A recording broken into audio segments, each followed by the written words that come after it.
therefore, quite frankly, you have heard our stance very loud and clear that it's that unilateral withdrawal has no legal basis. Water should not be weaponized. It has implications for us. The Indus Basin in Pakistan's agriculture, I mean, that's our backbone that supports roughly 80% of the country's irrigated land. First of all, we welcome the ceasefire, which has been led by and brokered by President Trump. And therefore, it's been a sort of a short duration escalation. It's good to see things moving towards the norm.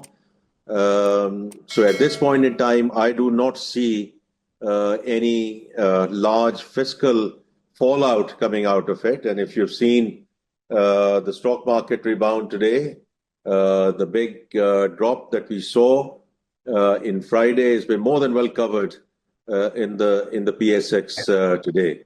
So from my perspective, at this point in time, we don't see it as a major issue and can be very much accommodated within the fiscal space which is available to the government of Pakistan. We'll do whatever is required to be done. Talking about budget, which is still about 3-4 weeks away, would be premature.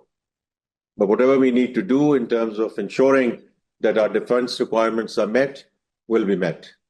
IMF discussions will take place on time. It doesn't matter whether it's here or virtual. The schedule which is there between the 14th and the 23rd very much stays intact. Yeah, I think that sort of unilateral announcement, now this goes back to a treaty back into the 60s, which is World Bank brokered agreement. And therefore, quite frankly, you have heard our stance very loud and clear that it's that unilateral withdrawal has no legal basis. Water should not be weaponized.